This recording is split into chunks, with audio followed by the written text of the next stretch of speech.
Check on two. I just noticed that my last video on this channel was me on day 6 or 8 of quitting all substances, and I thought I'd do another video to just as a blog. Like, I was just looking through YouTube, looking for people. Basically, I'm on day 60 now, 60, which has gone so fast and so slow at the same time. A lot has happened. I still haven't touched any substances. I quit nicotine, caffeine, alcohol, the leaf, a certain tranquilizer. I quit everything. And yeah, I'm on day 60, and I was just looking through YouTube and I couldn't see any. Like, I was just searching for day 60 quitting substances experience, and I couldn't find anything. And I think it's a bit of a shame because I always like reading people's posts and stories and seeing their videos if they're going through things like this, because it's a very lonely journey. So this is me. I'm just gonna sort of cover a few things about my journey so far. I've gone 60 days, and in that time I've broken a lot of comfort zones. There's been a lot of ups and downs. I've started a new job, so I just went through this whole new job completely sober. I've really challenged myself, and I am really proud of myself, to be fair. So yeah, I guess I'll do like a little timeline or something. Like, the first week was absolutely horrible. Oh, it was horrible.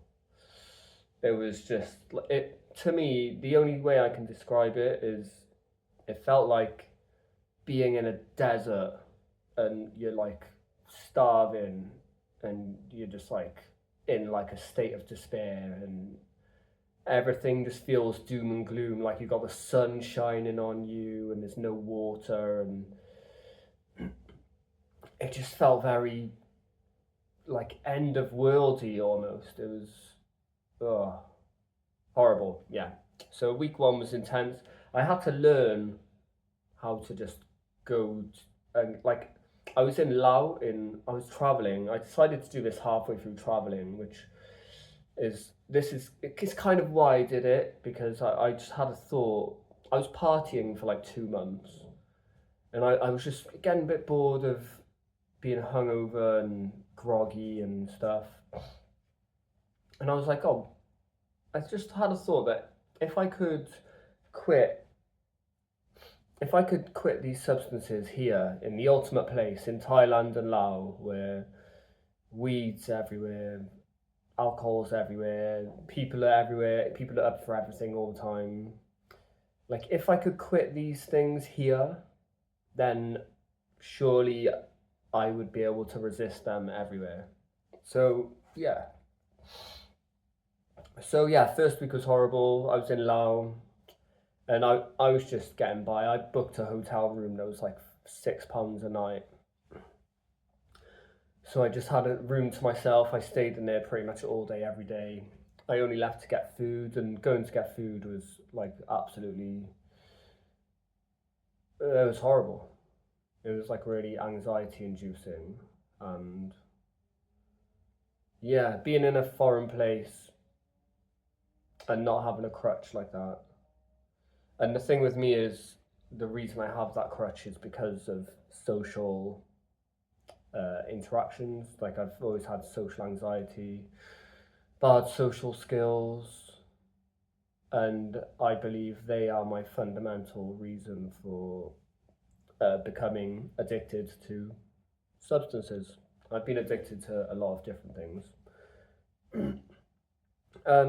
Yeah, so first week was horrible. Second week you get over the initial, like, the instant cravings. Like, you get over that, but then you're left with just Like a lot of people call it like cotton wool brain. It feels like your brain's like stuffed full of cotton wool or something, and it's just like pressure in your skull. Like your head feels really tight, and like you just needed some relief.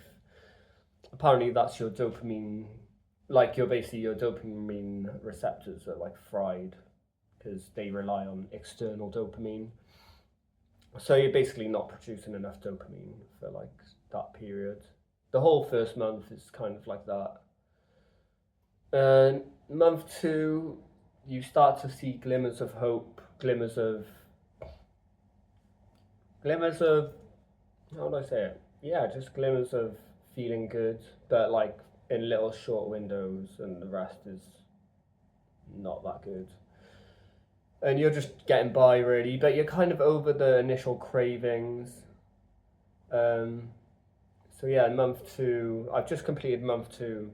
I've had a lot of highs, and the thing is now, it's like I feel pretty okay most of the time. I feel very calm. My anxiety is very low.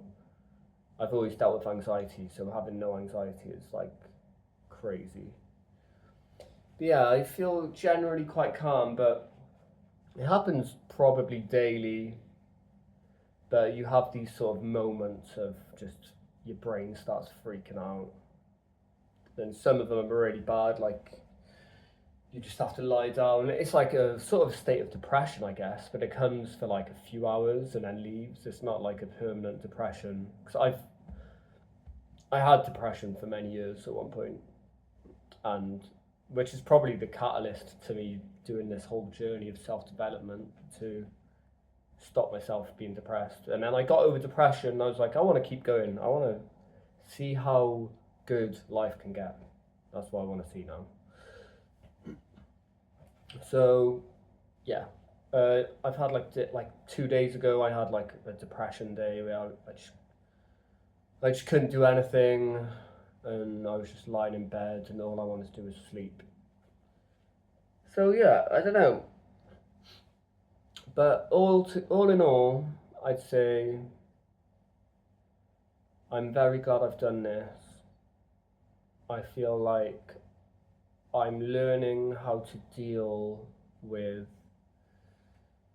emotions, how to deal with uncomfortable emotions and thoughts in my mind.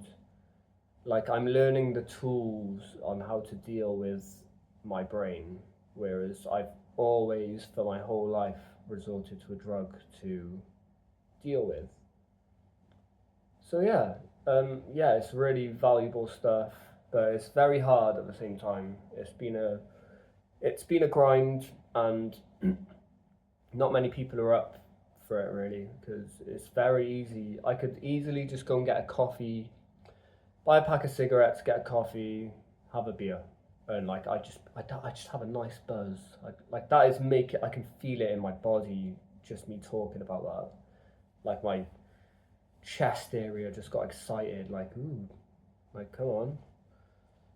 Like yeah. So but yeah, uh, I'm happy I'm doing this because I feel very healthy. I've been purging traumas. I cried a couple of times. I've been having really deep, crazy sleeps that feel very healing. Like my brain feels like it's rewiring.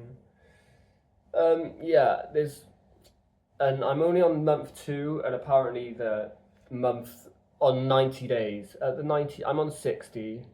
At 90 days, apparently, is when your dopamine receptors are like kind of reset. Like you're still healing for up to 6 months or a year really, because it's you're healing from like massive trauma to the brain. It's invisible, so it's overlooked, but you're meant to treat it as if you're recovering from like major surgery or some major illness, so they say. So yeah, I'm on day 60, and I'm looking forward to day 90 to see how much better I feel, because at the moment I'm I feel mostly good, but even right now, I feel like I could like do you know when you can like yawn out tears? I feel like that. Like I feel like I could just yawn a lot right now and like stress tears would come out of my eyes. And another difficult thing is I've started this new job, completely new job. I started teaching and yeah, I've learned a lot, but it's quite hard to go through a job and like I'm still recovering and I haven't really told any of my workmates this. And like I don't think people really understand anyway what it's like. So I'm kind of just going through this secret battle with myself while going learning this new job and teaching people and all sorts. It's been crazy, but it's been really fun at the same time and a really cool experience. But it has been difficult in the sense of being social with new workmates. I feel like they might think I don't want to speak to them or I'm not bothered or maybe I'm just up myself even, I don't know. But the thing is, I'm just going through the motions. Like I've had an overwhelming 2 months and things seem to be getting better very slowly, but it is still. Oh no, things are much better right now actually. 60 days is like very, very chill. Like not chill, but it's a lot more manageable than the first month. 100%. Like I feel like more myself. I feel like I've started being productive again, like making music and stuff. So yeah, it's really good, but it is still a grind because you know that option is always there. It's everywhere. Beer or smoking or any like it's always there, and I'm just reminding myself that of how far I've come and how much growth I've been going through. I feel like I'm going through the growth and the lessons that I should have gone through when I was like a teenager, I think. Because I started drinking when I was like 14, 15. Add weed on top of that at 15. And then from 16 onwards, all sorts of other substances. And then my whole 20s was just addicted. I was an addict. And now I'm 34 and now I'm 34 and I'm learning stuff that I believe I should have been learning from like 16 to 30. I'm going through that discomfort, so it's hard to see. You know, I've got like workmates, and I think they might see me. You know, they might just see like some guy and assume that I'm normal like them, and they've like I'm not saying they don't have struggles, I'm sure they do, and this is part of the thing, but this is my main struggle is I've always struggled socially, but it's hard, it is hard. But okay, I'll call the video a day here for now because I feel like I'm bouncing all over the place and I don't really know what direction I want to go in. I think I'll do a more structured video next time because I really want to make a video that can relate to people who are going through a similar thing. Like, I want to make something that I would have wanted when I was going through it. And I'm still going through it. I want to make something that I'd want to watch right now. Because I just searched for some and there was nothing there. Like, I want to hear people talk about their experiences going through what I'm going through right now. Because it's quite a lonely path and not many people do this. I quit everything. Most people are at least addicted to a coffee or a cigarette or whatever. And to go through life when everyone's on coffee and you're just taking this solo lone journey because you know it's good for you, but nobody understands it. You mention it and people are just like, oh. And it's like, it does suck because people treat it as if you're just like, but it's like, I guess they don't understand, or they don't even want to think about something like that, but they don't understand how difficult this journey is. It is an absolute, like, it's not for the faint of heart at all. It's really not. Not to big myself up, but it is, like, I don't know, yeah, it took a lot of willpower to do this, like, ridiculous amounts, and a lot of attempts. I've tried many times over many years, and this is the attempts that stick in for now. Hopefully, for I'm taking one day at a time. I'm not gonna say it's forever. I'm not gonna say it's not forever. I'm taking it a day at a time. I'm enjoying the growth. And I feel good. And I've been making a lot of content and making a lot of music, and I'm not sabotaging that for a beer or a smoke or anything or a high. I'm not sabotaging what I've built so far for that.